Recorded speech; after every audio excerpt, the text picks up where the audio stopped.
आप आप सभी का इस डीमंस इन कृष्ण लीला के सेशन में स्वागत है। अगर आपको पॉसिबल हो सकता है सबको तो प्लीज वीडियो ऑन कीजिए, जिनको जिनको पॉसिबल है। नहीं तो फिर मुझे ऐसे लगेगा मेरा ही मुंह देख के बात कर रही हूँ तो इसके लिए अगर जिनको जिन्हें पॉसिबल है प्लीज आप video. Thank you so much. So Janmashtami अभी 26 अगस्त को आने वाली है। तो कोई भी जब भी हम भगवान के रिलेटेड कोई भी फेस्टिवल सेलिब्रेट करते हैं, चाहे वो उनका आविर्भाव हो या चाहे कुछ भी, एक मतलब जैसे कि हम एकादशी सेलिब्रेट करते थे या फिर जन्माष्टमी है, राधाष्टमी, अभी बलराम जयंती, ऐसे अलग अलग है। अभी झूलन का समय चल रहा है, हरियाली तीज अभी कुछ दिन पहले ही। तो फिर जब भी हम ऐसे ही करते तो ये जितने भी हम फेस्टिवल सेलिब्रेट कर रहे हैं ये सब हमारे लिए एक तरीका है जिससे हम भगवान को कंटिन्यूअसली याद कर सके।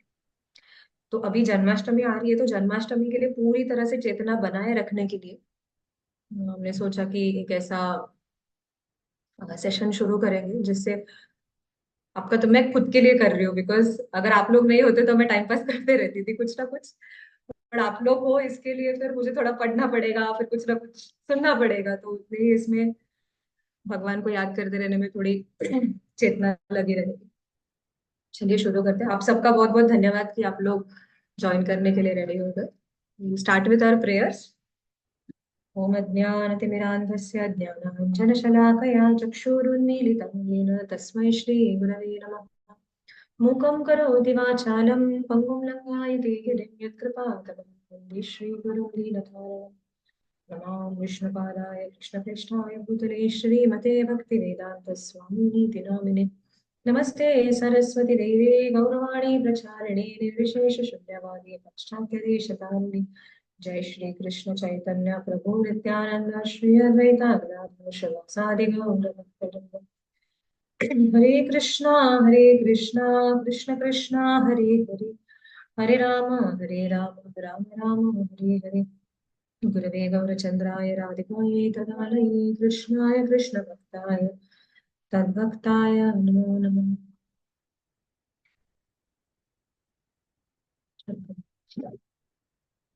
तो before we start with the session, मैं खाली एक छोटा सा आपको इंट्रो दूंगी कि भागवतम, अभी हम जितने भी प्रसंग आने वाले दिनों में बात करने वाले हैं ये सभी श्रीमद् भागवतम में से। तो भागवतम की महिमा जानने के लिए बहुत अच्छा श्लोक है कि भागवतम का श्रवण और कीर्तन ये करने से क्या फायदा है।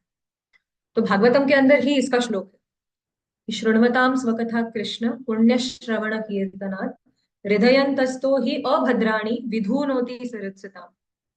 कि भागवतम का जब भी हम श्रवण और कीर्तन करते हैं तो हमारे हृदय के अंदर जितने भी अभद्र है, जितने भी पाप है, वो सब विधुन होती, धुलकर निकल जाते।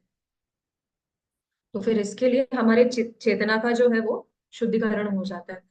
तो इसके लिए भागवतम का नित्य पठन करिए, या तो पढ़ना या तो सुनना या तो अ, बोलना किसी ना किसी से। जैसे कि हम फ्रेंड्स है, आपस में एक दूसरे को फोन लगा के भी एक छोटा सा, अरे आज मैंने ये सुना ये पढ़ा, हम लोग ऐसा थोड़ा डिस्कस कर सकते हैं। तो इससे कैसे कथन भी हो जाएगा भागवतम। तो जैसे कि हम जानते हैं, अ, वसुदेव और देवकी, कंस के अत्याचार से पूरी धरती पीड़ित थी और वसुदेव और देवकी का विवाह हो गया था।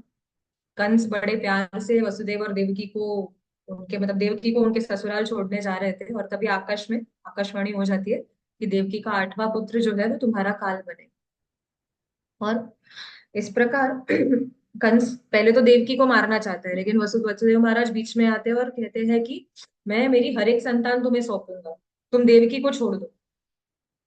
और ऐसे करके दोनों को कारागृह में बंदी बनाया जाता।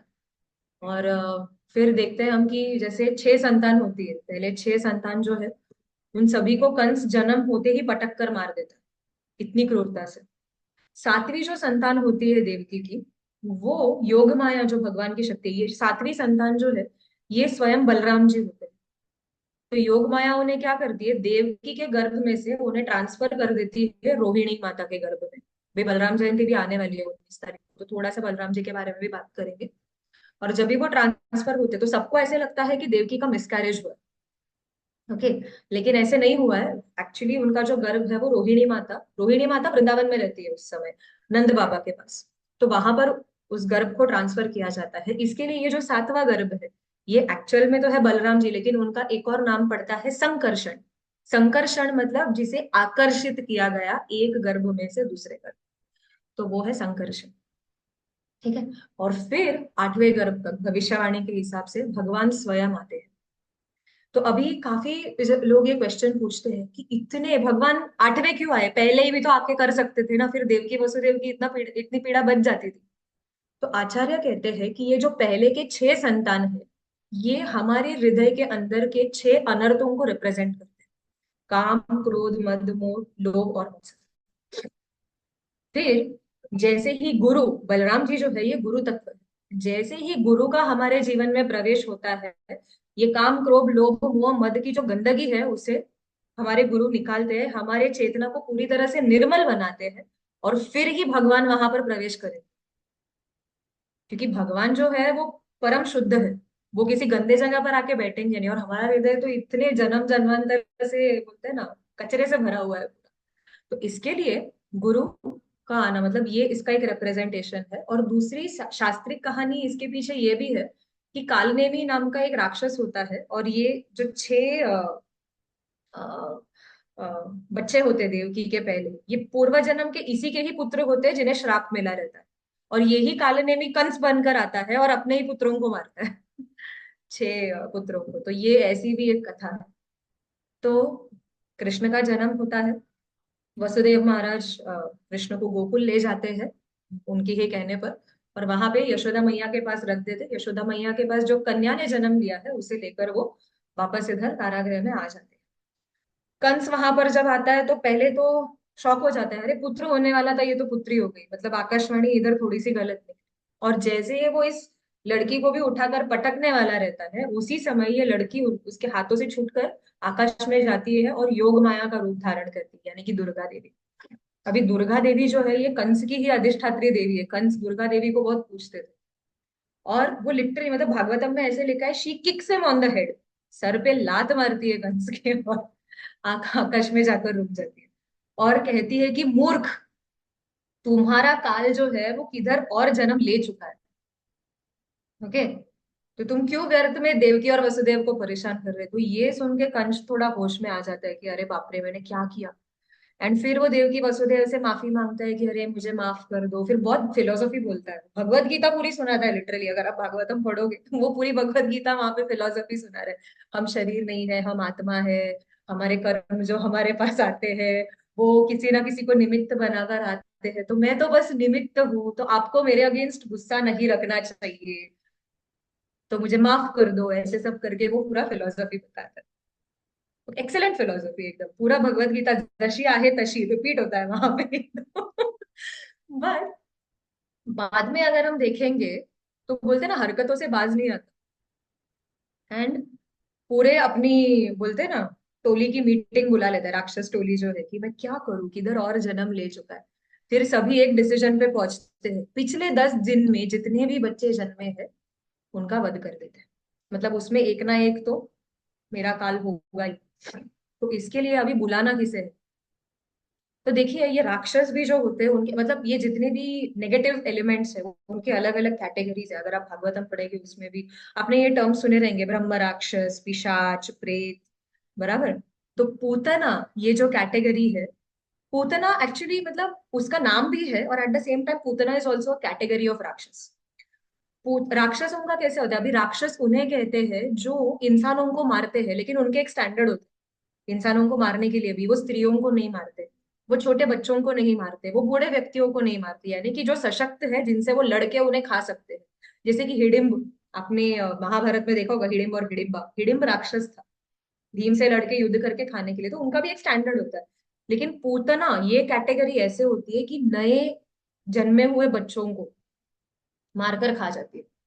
ओके, उनका खून पी जाती है, ऐसे ये पूतना है। तो अगर आप भागवतम में भी पढ़ोगे तो राक्षसी, रुधिराशना, ऐसे सब, रुधिराशना मतलब खून पीने वाली, ऐसे पूरा डिस्क्रिप्शन दिया गया है पूतना का भागवतम के अंदर। 6th chapter, 10th canto 6th chapter, बहुत सुंदर चैप्टर है, आप पढ़ सकते हो। 42 वर्सेस का चैप्टर है पूरा। तो भगवान, तो अभी सॉरी पूतना, कंस बोलता है कि आप इधर जाओ और जितने भी 10 दिन में बच्चे जन्मे हैं उनको मार डालो। तो अभी प्लीज अंडरस्टैंड कि ये जो स्टोरी टेलिंग चल रहा है ये ओरिजिनली सुखदेव गोस्वामी परीक्षित महाराज को सुना रहे हैं गंगा के तट पे। ठीक है। अभी परीक्षित महाराज कौन है? अर्जुन के पोते हैं। अर्जुन के पुत्र अभिमन्यु, अभिमन्यु के पुत्र परीक्षित महाराज। तो परीक्षित महाराज को, आपको सबको ये स्टोरी पता रहेगी कि अश्वत्थामा में गर्भ में अस्त्र चलाया था, उत्तरा के ब्रह्मास्त्र चलाया था। एंड परीक्षित महाराज को बचाने के लिए कृष्ण स्वयं उत्तरा के गर्भ में उन्होंने प्रवेश किया और परीक्षित महाराज को बचाया।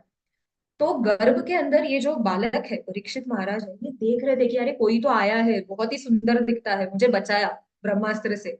और बाहर आके वो सबको, मतलब जैसे ही जन्म हुआ बाहर आके वो ढूंढने लगा, यही वो व्यक्ति है क्या जिसने मुझे बचाया, यही वो व्यक्ति है क्या। तो जो परीक्षा ले रहा था सब जगह पे, इसके लिए उनका नाम परीक्षित गिरा, कि जो परीक्षण कर रहे थे हर एक जगह कि यही वो व्यक्ति है क्या जिन्होंने मुझे बचाया। ठीक है।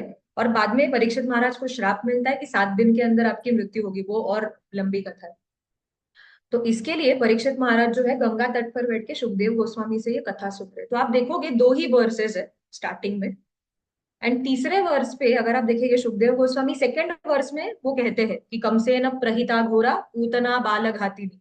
पूतना बालघातिनी, छोटे बच्चों को मारने वाली, कंस के द्वारा भेजी गई है। और वो क्या कर रही है? शिशुंश्च चार निघ्नन्ति पुर ग्राम ब्रजादिषु। वो अलग अलग गांवों में घूम रही है छोटे बच्चों को मारने के लिए। और नेक्स्ट वर्स तीसरा श्लोक जो है वो सुखदेव गोस्वामी अचानक से थोड़ा बोलते हैं ना, ऐसा डिटूर ले लेते हैं स्टोरी में से। न यत्र श्रवणादीनि रक्षोघ्नानि स्वकर्मसु कुर्वन्ति सात्वताम भर्तुर यातु धान्यश्च तत्र हि।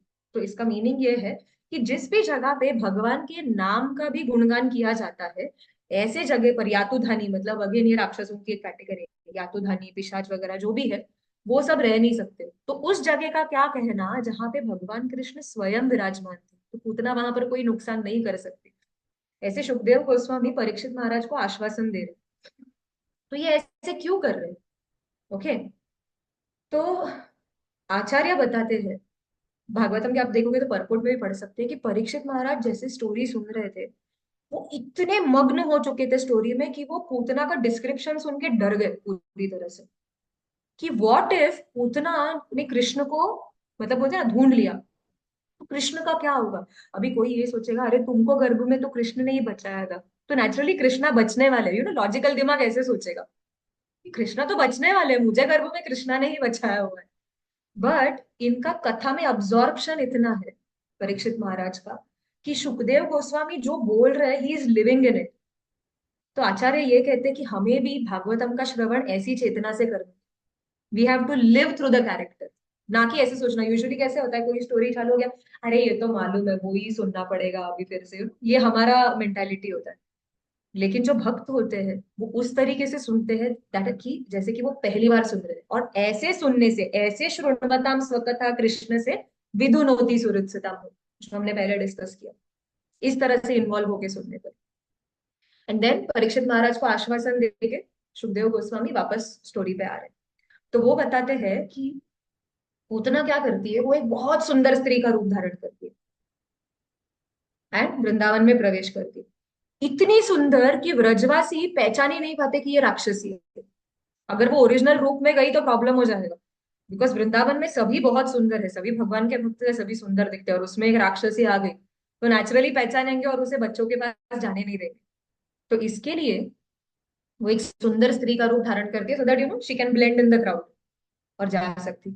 और व्रजवासी उसे देखकर इतने आश्चर्यचकित होते, बोलते अरे साक्षात लक्ष्मी आई है क्या यहाँ पर हमारे कृष्ण को दर्शन देने के लिए। तो उन्हें ऐसे लगता है जैसे कि ये साक्षात लक्ष्मी है जो हमारे कृष्ण को आशीर्वाद देने आई।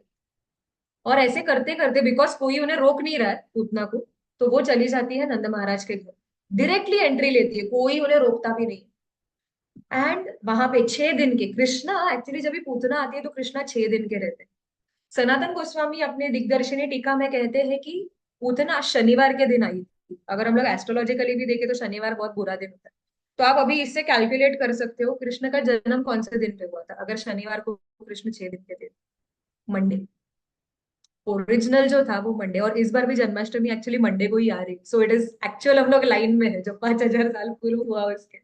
सो मंडे को हम कृष्ण की स्टोरी सुन रहे, मतलब 26 को, सैटरडे को हम मेडिटेट कर सकते, ओ आज के दिन पूतना आई थी। Because originally also Putana had come on Saturday, 6 days, मतलब कृष्णा जब भी 6 दिन के थे तब। तो वो जाती है, 6 दिन के कृष्ण वहां पे छोटे से जस्ट बॉर्न, वो वहां पे सोए हैं।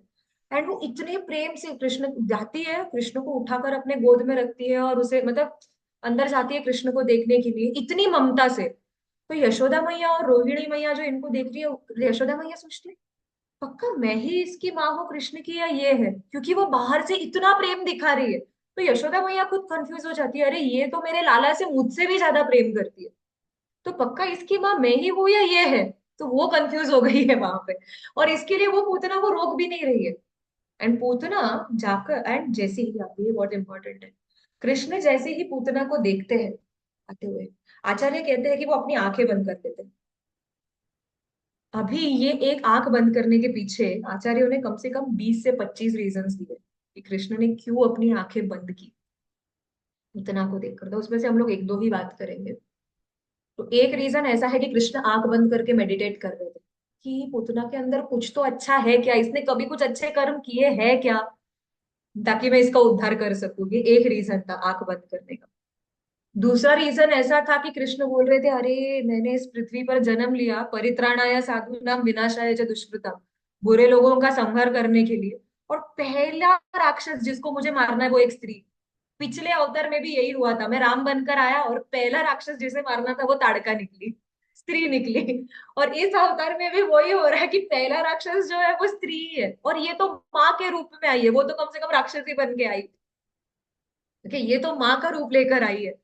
तो इसके लिए कृष्ण आंख बंद कर लेते। एक और आचार्य ऐसे कहते हैं कि कृष्ण ने आंख बंद किया क्योंकि वो पूतना को देखना नहीं चाहते थे, इसने इतने बच्चों का वध किया है, इतने बच्चों का खून पिया है, उनका मांस खाया, तो मुझे ऐसे पापी इसका मुंह नहीं देखना है, इसके लिए उन्होंने आंख बंद कर दी। तो ऐसे आचार्य बहुत अलग अलग रीजन। हाँ, एक और है, एक और रीजन, भागवतम में अगर देखेंगे तो भगवान बोलते हैं कि सूर्य और चंद्र जो है वो भगवान की आंखें हैं। ओके, तो एक और रीजन आचार्य ये बताते हैं, और अगर हम लोग देखते हैं कि 13 साक्षी होते हैं, हम लोग जो कुछ कर रहे हैं उसके 13 विटनेसेस है। ये 13 विटनेसेस में सूर्य और चंद्र भी है। तो अभी ये 13 विटनेसेस में तो भगवान की आंखें सूर्य चंद्र है, they are also one of the 13 witnesses. तो वो लोग क्या बोलते हैं, अरे ये तो असली में राक्षसी है, ये माँ का रूप लेकर आई है, पॉइजन लगाकर आई है अपने छाती पर पूरा, हलाहल विष लगाकर आई रहती है, सॉरी कालकूट विष लगाकर आई रहती है अपने स्तन पर, ताकि जैसे ही बच्चा मुंह लगाएगा वो मर जाएगा इंस्टेंटली। ओके, तो हम लोग इसकी असलियत जानते हैं, लेकिन हम लोग झूठ कैसे फिर ये कर सकते हैं, ये तो हिपोक्रेसी है, पूरा नकाब लगा कर रही है, तो इसके लिए आंख बंद करते कि सूर्य चंद्र साक्षी नहीं है। एक और रीजन ऐसे बताते हैं आचार्य की पूतना को आश्वासन देने के लिए, अरे मैं तो बस एक छोटा सा बच्चा हूँ, देखो मैं तो डर रहा हूँ किसी और को देख के, बिकॉज छोटे बच्चों को अगर देखोगे माँ के अलावा किसी और को देखा तो वो थोड़े डर जाते हैं, रोने जैसे हो जाते हैं। तो पूतना को ऐसे बोलते हैं ना, गारंटी देने के लिए, मैं तुम्हें कुछ नहीं कर सकता, मैं तो 6 दिन का बच्चा हूँ, मैं क्या करूंगा, ऐसे करके वो आंख बंद कर लेते हैं। सो पूतना वो जाती है, कृष्ण को अपने गोद में रखती है एंड उसे दूध पिलाने लगती है। तो अभी पूतना ने अपने स्तन के ऊपर कालकूट नाम का विष लगाया रहता है। ये विष इतना स्ट्रांग होता है कि आराम से 20 बड़े आदमियों को मार सकता है। तो आइडियल लॉजिक इस, बच्चा जैसे ही मुंह लगाएगा वो इंस्टेंटली मर जाएगा। कृष्ण यहाँ पर क्या कर रहे हैं, ओके एक minute, let me just remember.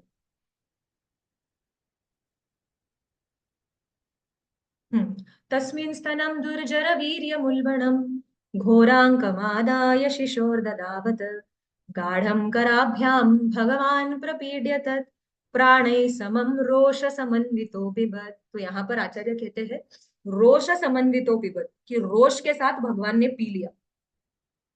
प्राणैः समम, दूध के साथ साथ प्राण भी रोष के साथ पी लिए। तो अभी रोष के यहाँ पे दो अर्थ, ठीक है, इस श्लोक में। रोष का एक मतलब है गुस्से से, कृष्ण ने गुस्से से पूतना को पकड़ लिया और दूध के साथ साथ पूरा उसका बोलते हैं ना लाइफ एयर भी उन्होंने खींच लिया। ठीक है, और रोष का दूसरा अर्थ है भगवान शिव। तो जैसे कि हम जानते हैं समुद्र मंथन के प्रसंग में शिव जी ने विष पी लिया था। तो भगवान शिव जी को याद कर रहे हैं, हे शिव जी, ये विष आप पी लेना, इसके उद्धार का मैं देख लूंगा, क्या है, विष का डिपार्टमेंट आप ले लो। ठीक है, और उद्धार का डिपार्टमेंट मैं देख लूंगा। तो रोष समन्वित हो कृपत, मतलब भगवान ने शिव जी का भी आह्वान किया उसमें। ऐसे भी आचार्य कहते हैं। नासिक के ही है हमारे हरीशोरी जी करके एक आचार्य है नासिक के, उन्होंने उनकी कमेंट्री में लिखा है। एंड पूतना को इतना पेन होना शुरू होता है बिकॉज शी रियलाइजेस कि अरे ये दूध ही नहीं है, तो मेरी पूरी जान खींच के निकल रहा है। तो वो जोर जोर से चिल्लाने लगती है, सा मुंच मुंचालमिति प्रभाषिणी निष्पीड्यमानाखिल जीव मर्मणि विवृत्त नेत्रे चरणौ भुजौ मुहुर प्रस्विन्न गात्रा क्षिपतिरुरोधुः। तो मुंचा मुंचा अलम अलम, ये वर्ड्स के ऊपर एक्चुअली हाईलाइट है। मुंचा मुंचा मतलब छोड़ दो छोड़ दो, एंड अलम इज बस हो गया, इनफ इनफ, लीव मी। ऐसे जोर जोर से वो चिल्लाने लगती। ठीक है, सा मुंचा मुंचा अलम इति प्रभाषिणी, ऐसे कह रही है। निष्पीड्यमाना किल जीव मर्मणि, because she is in so much pain. ठीक है, विवृत्त नेत्रे चरणों भुजौ मुहुर। तो अभी क्या होता है, पूतना जब आई थी तभी वो एकदम सुंदर रूप धारण करके आई थी, लेकिन जैसे जैसे उसका प्राण निकाला जा रहा था, उसका ओरिजिनल स्वरूप बाहर आ रहा था। विवृत्त नेत्र, आंखें जो है वो सॉकेट में से बाहर निकलने लगी। चरणाओ भुजाओ मुहुर, हाथ पैर जो है वो उसके एक्सपांड होने लगे ओरिजिनल फॉर्म में। एंड प्रस्विन्न गात्रा, वो पूरे बोलते ना घाम फुटला तेला, बेसिकली शी स्टार्टेड स्वेटिंग। क्षिपति रुरोधु, और रोने लगी जोर जोर से। एंड ऐसे करके कृष्ण को लेके वो भागने लगी, अरे छोड़ दो, she tried to pull Krishna, खींच के उसको फेंकना चाहा, लेकिन फिर भी कृष्ण ने छोड़ते नहीं। बिकॉज एक्चुअली ये एक लेक्चर में मैंने सुना था, वो बोलते कि कृष्णा जो है ही इज लाइक माफिया। ठीक है। माफिया ऐसे होता है कि आप अंदर आ सकते हो, गैंग में आप शामिल हो सकते हो, लेकिन गैंग छोड़ के नहीं जा सकते कभी। बिकॉज आपको बहुत कुछ पता चल गया है अभी तक, इंटरनल सीक्रेट सारे मालूम है। तो भगवान की भक्ति भी ऐसी है कि हम आ सकते हैं भक्ति में। हम बाद में सोचेंगे अरे नहीं, मैं भक्ति से बोर हो गया, बस ये क्या जीवन है, मुझे अभी भक्ति नहीं करनी, मुझे मजे करने।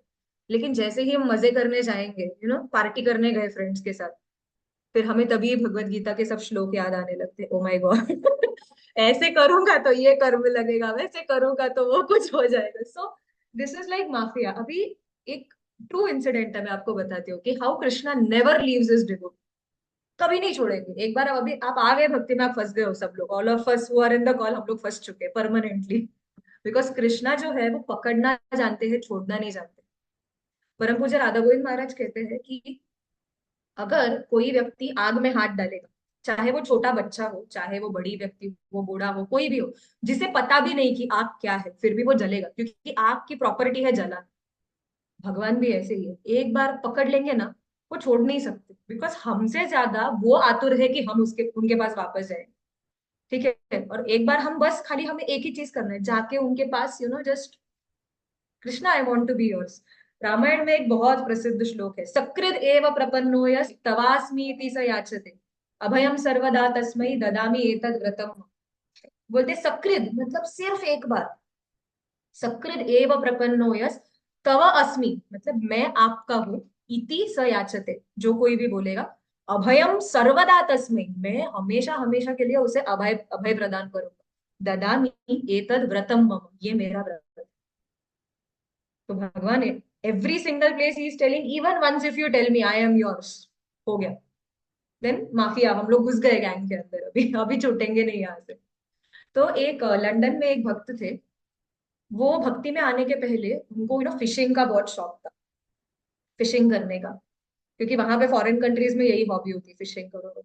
तो भक्तों ने उन्हें प्रचार किया, भगवत गीता दी। तो उनको ये बहुत था, अरे यार फिशिंग छोड़ना पड़ेगा अगर भक्ति ज्वाइन किया तो, लेकिन जैसे तैसे उनका फिशिंग छूट गया। आ गए, भक्त बने, काफी साल तक भक्ति भी की। लेकिन कुछ सालों बाद माया के प्रभाव के कारण या जो भी बोलिए, उनको थोड़ा भक्ति में क्राइसिस आ गया।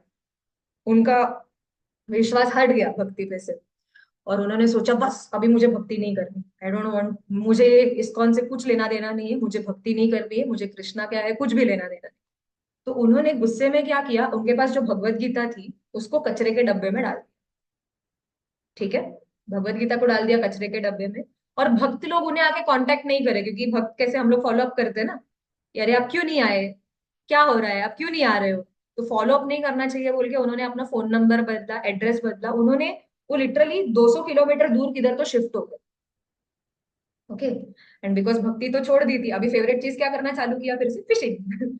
जिधर गए रहने के लिए वहां पे जाके फिशिंग शुरू कर दिया। तो एक दिन ऐसे ही फिशिंग करने बैठे थे, 4 साल बाद, ये 4 साल बाद की बात। फिशिंग करने बैठ रहे थे एंड फिशिंग, बहुत ऐसा एक वजन वो नेट पे उनको फील हुआ। खींचा तो एक ब्लैक कलर की थैली निकली। तो उनको पहले गुस्सा आया क्योंकि पहले तो लगा अरे बहुत बड़ा मछली पकड़ा हुआ है, एंड देन देखा तो काला थैली निकला है एंड उसके अंदर कुछ तो रैप्ड है। ऐसे बोलते अरे क्या लोग कचरा फेंकते हैं नदी के अंदर, ऐसे वैसे करके खोला। उन्होंने खोला तो उसके अंदर से क्या निकला, भगवत गीता। वो काली थैली के अंदर भगवत गीता थी। एंड द बेस्ट पार्ट, उन्होंने वो भगवत गीता ओपन की, वो भगवत गीता के ऊपर उनका नाम था। It was the same copy जो उन्होंने कचरे के डब्बे में फेंकी हुई थी। तो वो वही बोल रहे थे कि अरे 200 किलोमीटर दूर जाके मैं शिफ्ट हो गया हूँ एंड मेरी ही भगवत गीता मुझे ढूंढते हुए 200 किलोमीटर मेरे पीछे आई, and then again he joined the temple. और उन्होंने ये कहानी बताई। तो कृष्णा कॉन्शियसनेस ऐसा है, तो वो छोड़ेंगे नहीं। तो भगवान ने कुछ ऐसा ही पूतना के साथ किया। वो चिल्ला रही थी अरे मुझे छोड़ दो छोड़ दो छोड़ दो, लेकिन कृष्णा ने छोड़ा नहीं एंड प्राण भी पूतना के जो है वो पूरे निकाल लिए। एंड पूतना, अभी this is very important, Putana ने अपना ओरिजिनल आकार में आ गई।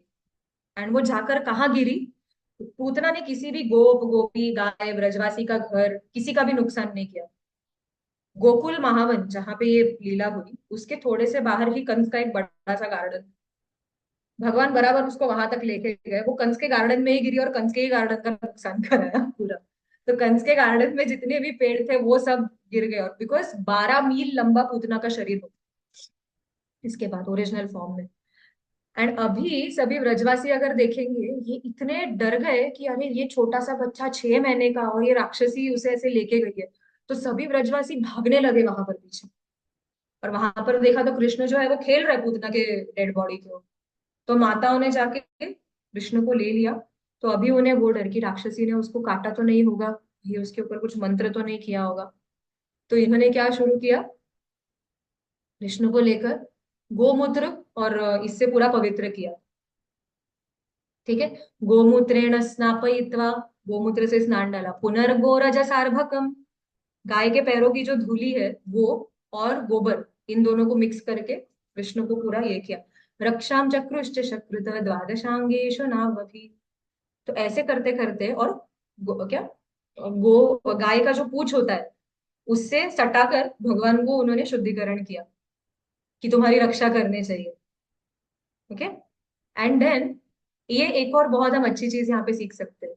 इन्होंने क्या किया उसके बाद, गोप्य संस्पृष्ट सलीला अंगेशु करयो पृथक नस्यात्मन, क्या, अंगम यस्य समाक्रम्य बीजम न्यासन पूर्वत। तो भगवान के नाम लेकर ही वो कृष्ण के अलग अलग अंगों की रक्षा करने लगे।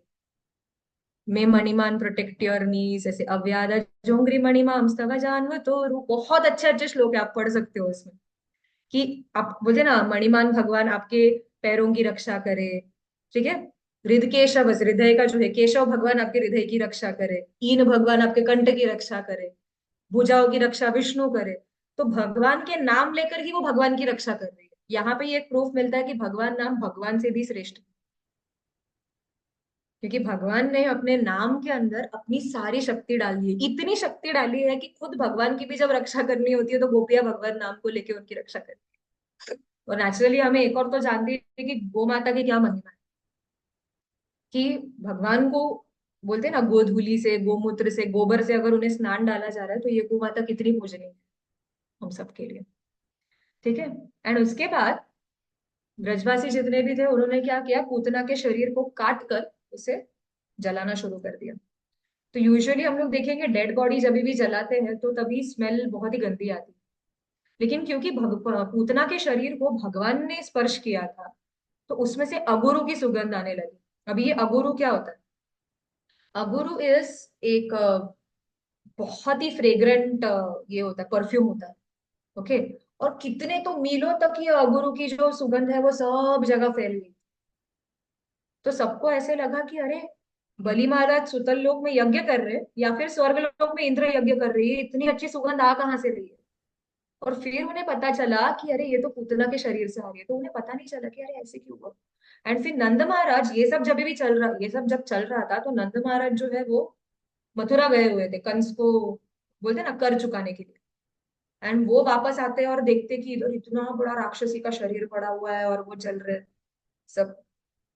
एंड फिर कंस नंद महाराज तभी याद करते, क्योंकि जब वो गए रहते हैं वहां पर तो वसुदेव से मिले होते हैं, और वसुदेव उनको कहते हैं कि तुम जल्दी से जल्दी गोकुल वापस चले जाओ, क्योंकि वहां पर कुछ ना कुछ प्रॉब्लम हो सकता है। और नंद महाराज सोचते हैं, अरे वाह, ये वसुदेव तो ज्योतिषी निकले, सिद्ध पुरुष निकले, उन्हें पता था कुछ तो प्रॉब्लम होने वाला है।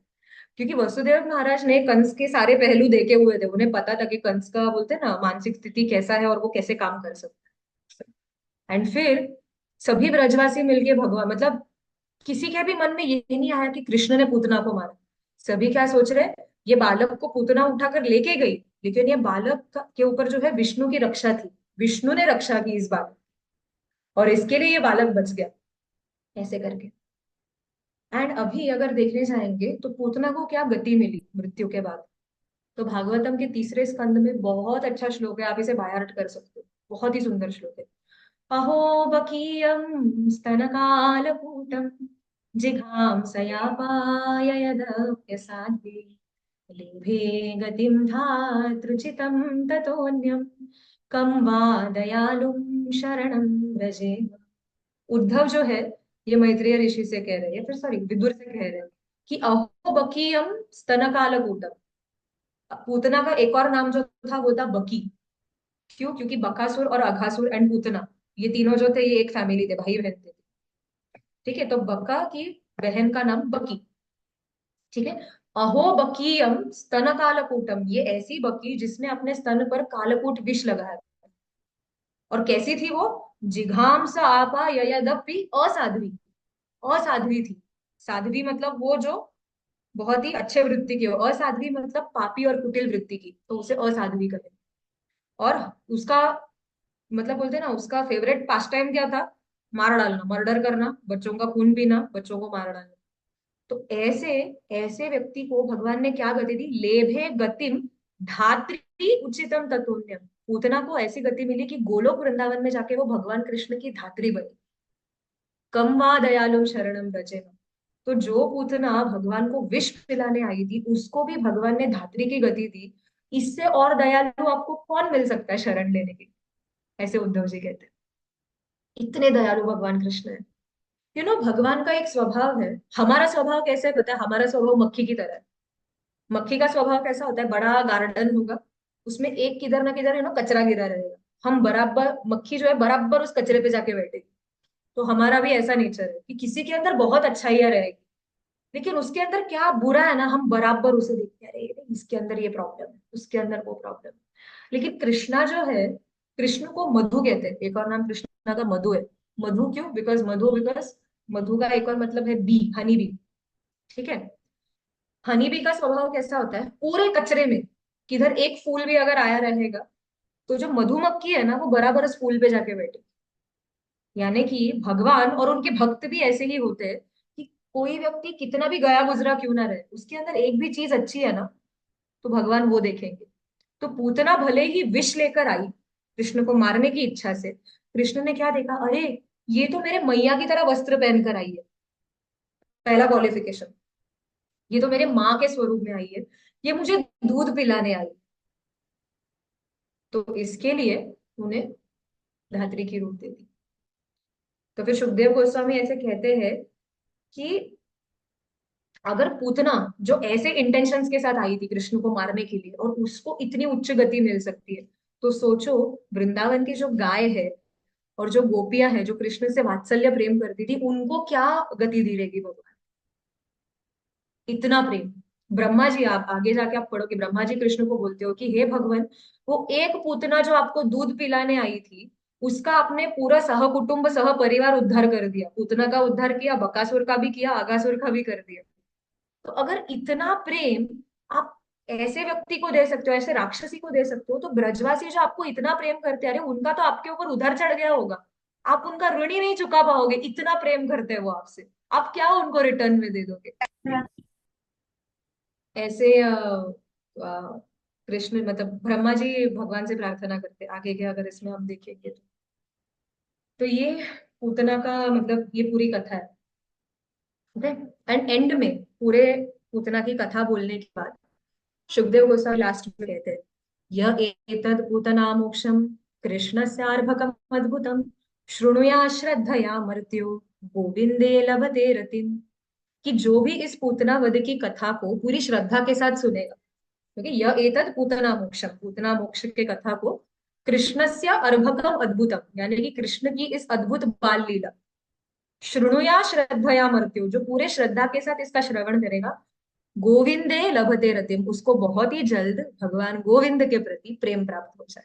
सो ये पूतना कथा सुनने की फलश्रुति है।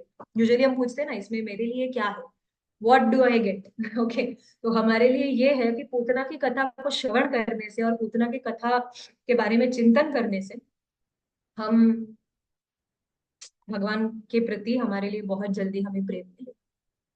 तो अभी हम एक चीज ये समझ के लेना चाहिए यूजुअली, फिर हम लोग भी ऐसे सोच सकते हैं ओ वाह पूतना का उद्धार हो गया, वो जैसे चाहिए वैसे बिहेव करती थी, तो मैं भी क्यों करूँ ना, चार नियम का पालन करो, जपा करो, ये करो, मैं भी कुछ नहीं करूंगी, I will also act as I want and Krishna end में मुझे भी भक्ति दे देंगे। ऐसे नहीं होता। Okay.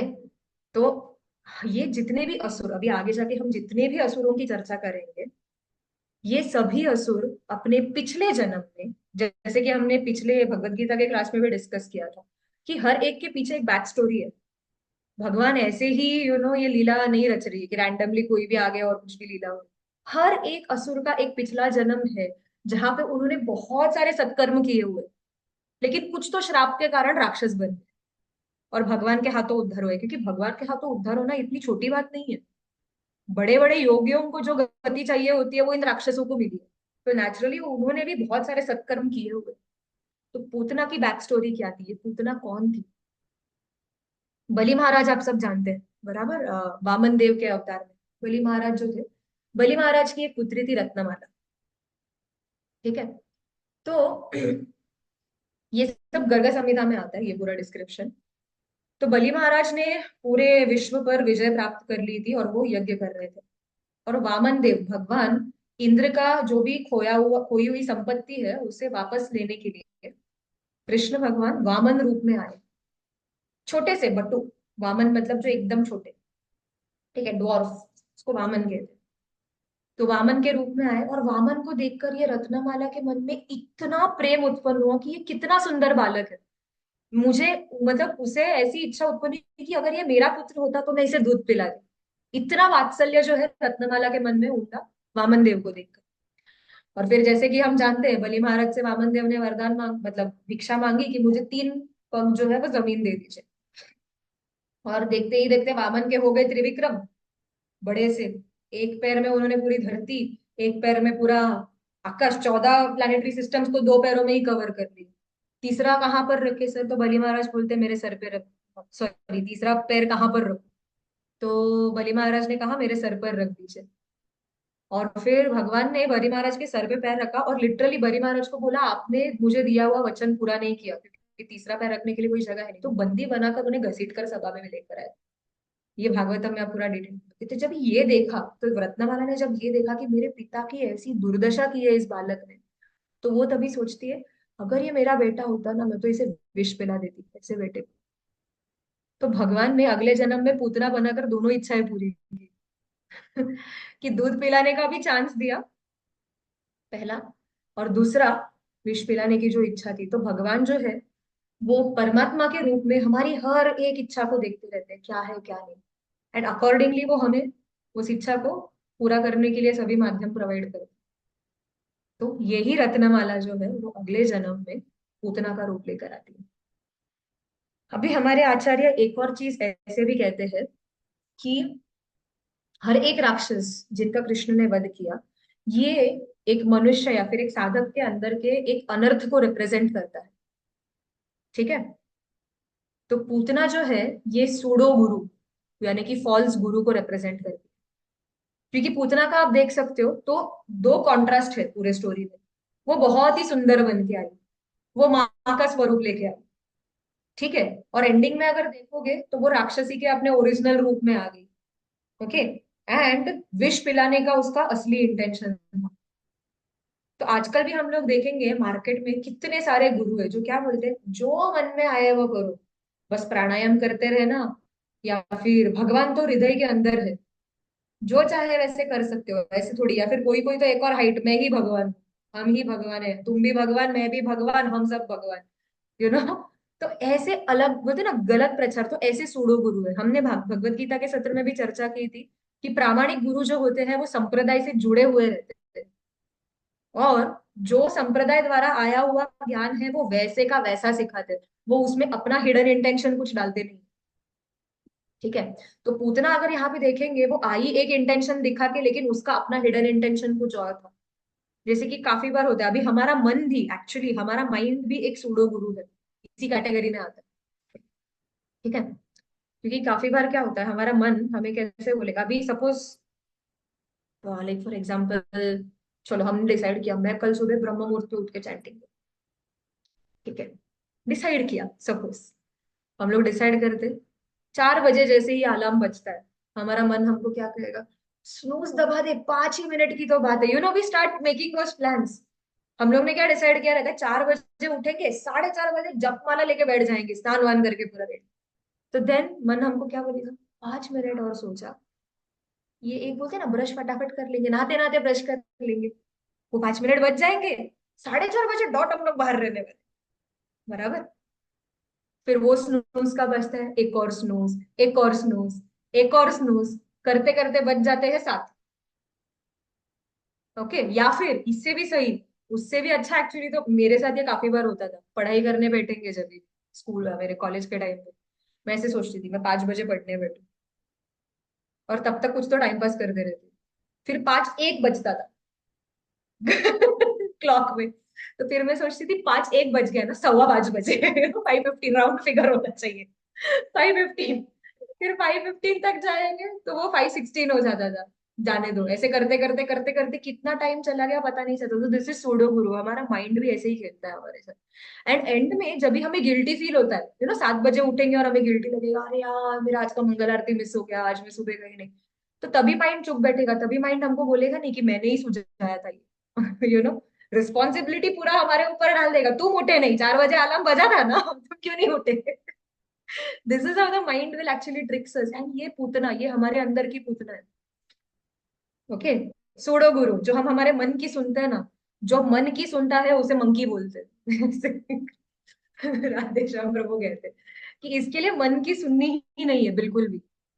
So in this way we have to be more focused. तो तभी हमारे आचार्य जो कहते हैं, या फिर जो हमने शास्त्रों में पढ़ा हुआ है, उस चीज के अनुसार चलना चाहिए। शास्त्रों में तो ये लिखा हुआ है कि मन को ना जूतों से मारना चाहिए, 100 बार सुबह, 100 बार शाम को, तब जाके वो मन नियंत्रण में आएगा। और जूतों से मारते ही रहना है, अगर नहीं मारेंगे तो फिर वो कुछ ना कुछ गलत आइडिया देते बैठेगा। तो ये एक हमारे अंदर की पूतना है। दूसरा पूतना अगर हम देखने जाएंगे तो हमारा आजकल का मॉडर्न एजुकेशन सिस्टम, जो हमें स्कूल्स में सिखाया जाता है, अरे कुछ भी करो, पार्टी करो, किसी भी स्कूल में अगर आप देखेंगे तो स्पिरिचुअल नॉलेज ये कहीं भी दिया नहीं जाता, कहीं भी नहीं। हमें ऐसे ऐसे विषय सिखाते हैं, डेरिवेटिव्स, इंटीग्रेशन, ये वो, जिसका आगे जाके किधर भी काम नहीं आता लाइक। तो ना हमारा मटेरियल एजुकेशन ठीक है, स्पिरिचुअल एजुकेशन तो है ही। ओके। सो इधर केसेस अगर हम देखने जाएंगे, ये हमारा मॉडर्न एजुकेशन सिस्टम भी, बाहर से देखो कितना चकाचौंध रहेगा, आप सीबीएसई आईसीएसई स्कूल्स का देखो, वैन में जाएंगे, अलग अलग हाउस रहता है, अलग अलग यूनिफॉर्म होता है, अलग अलग डेज होते हैं सेलिब्रेट करने के लिए, लेकिन पढ़ाई के नाम पे ठेका पूरा, कुछ भी पढ़ना पढ़ना नहीं होता है। तो वैसे ही पूतना का भी है, दिखने में बाहर से एकदम सुंदर, लेकिन अंदर से कुछ और। ठीक है। तो दिस इज सूडो गुरु, ये अनर्थ पूतना रिप्रेजेंट करती है। एंड देन इसमें से हम हमारे अंदर क्या चेंज कर सकते हैं। तो ब्रजवासियों की इसमें हमें क्या खासियत दिखती है, ब्रजवासियों ने पूतना को देखा तो उन्होंने पूतना को भी लक्ष्मी समझा। हमारी नजर ऐसी है कि हम लक्ष्मी को भी पूतना समझेंगे ये हमारा नेचर है। तो भगवान इसमें से ये भी दिखा रहे हैं कि अगर हम बोलते हैं कि हमें गोलोक जाना है, ये हमारा डेस्टिनेशन है, तो जब तक हम हमारी चेतना को ऐसी नहीं बनाते कि हम पूतना को भी लक्ष्मी जैसे देखें, जिसके अंदर इतने अनर्थ भरे हुए, उसको भी अच्छा देखे, तब तक गोलोक में एंट्री नहीं है। सो ये हमें ब्रजवासियों से सीखना है कि पूतना को भी लक्ष्मी के रूप में देखा। और दूसरी चीज, पूतना उनके लाला को मारने आई थी, बराबर। लाला जो राक्षसी उनके बच्चे को जहर पिलाकर मारने आई है, ये करने आई है, ऐसे राक्षसी का इन्हीं ब्रजवासियों ने अंतिम संस्कार किया। तो आप सोचो पूतना को क्या लेवल ऑफ, बोलते हैं ना, उसका फॉर्चून रहेगा कि ब्रजवासी अंतिम संस्कार कर रहे हैं। तो ब्रजवासियों का हृदय भी देखो कितना कोमल है, जो राक्षसी उनके लालों को मारने आई है उनका अंतिम संस्कार कर। तो ये जो सहिष्णुता है, या फिर ये जो नॉन एनवियस नेचर है, लोगों में गलती नहीं देखना, ये सब जो है, जब तक हम लोग हमारे अंदर नहीं कल्टिवेट करेंगे, तब तक कृष्ण जो है वो हमसे प्रसन्न नहीं होंगे। ये एक और चीज भगवान हमें पूतना के प्रसंग से सिखाते हैं। तो क्या, एंड दूसरे, या इसके लिए एक्चुअली भगवान खुद अपने रूप में भी डेमो देते हैं इस चीज।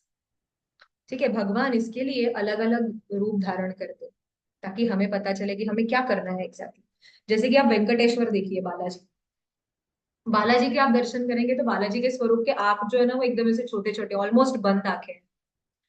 तो क्यों? क्योंकि भगवान तभी बोलते हैं कि मैं मेरे भक्त के अंदर की बुराइयां देखता ही नहीं, बुराई है इस इंसान में बहुत, तो आंख बंद रखो, बुराइयों को देखना ही नहीं। और वही जगन्नाथ जी को देखिए, उड़ीसा में अगर आप जाएंगे तो जगन्नाथ को चाका डोला बोलते हैं वो लोग, जिसके बड़े बड़े आंखें। तो वो क्यों? कि भक्त के अंदर इतनी सी भी अगर अच्छाई रहेगी ना, तो उसको मैग्नीफाई करके देखते हैं जगन्नाथ, एकदम बड़े बड़े आंखों से।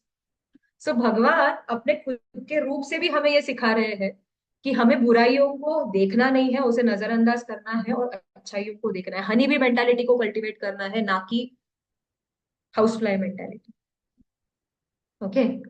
और फिर फाइनली चैतन्य महाप्रभु के रूप में आके सिखाते हैं, अगर इसे कल्टीवेट करना है तो आपको हरि बोल this is what you have to do. Okay, हर बार आपको चैंटिंग करना है, भगवान के नाम का कीर्तन करना है, एंड ऐसे करके जल्दी हमारे अंदर के ये जो अनर्थ है, कृष्णा उनके नाम से अभिन्न है। जिस तरीके से कृष्ण वृंदावन में थे, कृष्ण का नाम लेने पर कृष्ण हमारे जीव पर और हमारे हृदय में भी मैनिफेस्ट होते हैं। एंड भगवान वहां पर हमारे अनर्थों को निकालते हैं। हम हमारे अनर्थ नहीं निकाल सकते, हमारे अंदर उतनी सामर्थ्य ही नहीं। लेकिन फिर भगवान जब भी अटैक करेंगे तो श्योर शॉट उतना निकल जाएगी हमारे अंदर से। ठीक है। So thank you very much. Hare Krishna. किसी के कोई अगर प्रश्न है या कमेंट्स है या आप कुछ ऐड करना चाहते हो इसमें तो। माता जी, एक क्वेश्चन था मेरा। हाँ, कुछ है। आप जैसे श्लोक पढ़ती हो, हम लोग कैसे याद कर सकते हैं उसको, जैसे आपको याद रहता है? श्लोका के लिए ना एक है कि आप बार बार रिसाइट अगर करोगे, तो मुझे भी इतना कुछ वाव याद नहीं है, ये बेसिक बेसिक जो थोड़ा बहुत सुना हुआ है वही है। बट श्लोक को अगर आप बार बार पढ़ते जाओगे ना, जितना आप पढ़ोगे किसी भी श्लोक को, तो वो एक अच्छा तरीका है याद करने का। एंड दूसरा मेथड है, आप जब भी कोई श्लोक बाय हार्ट करना चाहते हो तो उसको उसके मीनिंग के साथ पढ़िए। हर एक वर्ड के मीनिंग के साथ जब आप पढ़ते हो ना, तो वो समझने में बहुत आसान जाता है। जैसे कि अभी I just give you a simple example. Bhagavad Gita में एक बहुत ही सिंपल श्लोक है, सबको पता रहेगा ये, कि महाभारत के इसमें आपने सुना रहेगा, सर्वधर्मान परित्यज्य माम एकम शरणम व्रज, अहम त्वाम सर्व पापेभ्यो मोक्षयिष्यामि मा शुच। तो इसको अगर आप फोड़ फोड़ के पढ़ोगे ना, अगर समझो कोई फर्स्ट टाइम पाठ कर रहे हैं, मतलब हम लोग के बच्चों के साथ भी ऐसे ही करते हैं। बच्चों को जब हम भगवत गीता के श्लोक का सिखाते हैं, तो उन्हें भी हम लोग ऐसे ही ट्रेन करते हैं बच्चों को, कि जैसे कि सर्वधर्मान, यानी कि सभी प्रकार के धर्म, परित्यज्य, इसका परित्याग कर दो, माम एकम, मेरे अकेले के, शरणम व्रज, शरण में जाओ, व्रज मीन्स टू गो। ठीक है, तो माम एकम शरणम व्रज, मेरे अकेले के शरण में आ जाओ। अहम त्वाम, मैं आपको, सर्व पापेभ्यो, सभी पापों से, मोक्षयिष्यामि, मुक्त कर दूंगा। माँ शुच, माँ शुच इज, लिटरल डेफिनेशन ऑफ माँ शुच इज डोंट वरी, टेंशन ही मत लो, है ना, बिंदास हो जाओ एकदम। साउथ इंडिया में कांचीपुरम में एक टेम्पल है वरदराज स्वामी का। वरदराज स्वामी का एक हाथ ऐसा है, तो उसके ऊपर लिखा हुआ है माँ शुच, डो नॉट फियर। तो इस तरह से अगर आप याद करोगे ना, तो बच्चे भी एक्चुअली काफी जल्दी सीख जाते हैं ऐसे श्लोक। तो ये एक मेथड है। याद करने का। जी मेरा एक क्वेश्चन था। हम्म। जैसे कि आपने कहा कि मन हमारा पुतना होता है, तो लाइक उस वो कंट्रोल में तो होता नहीं, और हम इतने तो लाइक ज्ञानी है नहीं कि हम इतने इजिली कंट्रोल कर ले। तो लाइक अभी हम लोग student, like I am student, तो कंट्रोल होता ही नहीं, लाइक पढ़ाई में ध्यान नहीं लगना, भगवान में लाइक मतलब भगवान का पूजा करने बैठो तो कुछ ना कुछ ध्यान में आना, जिस कारण मन विचलित होने के जैसे हम सोचते कि यार क्या पढ़ाई करे क्या पूजा करे, वहां से हम लाइक डिस्ट्रैक्ट हो और जाते हैं, तो वो कैसे हम मन को कंट्रोल कर सकते हैं?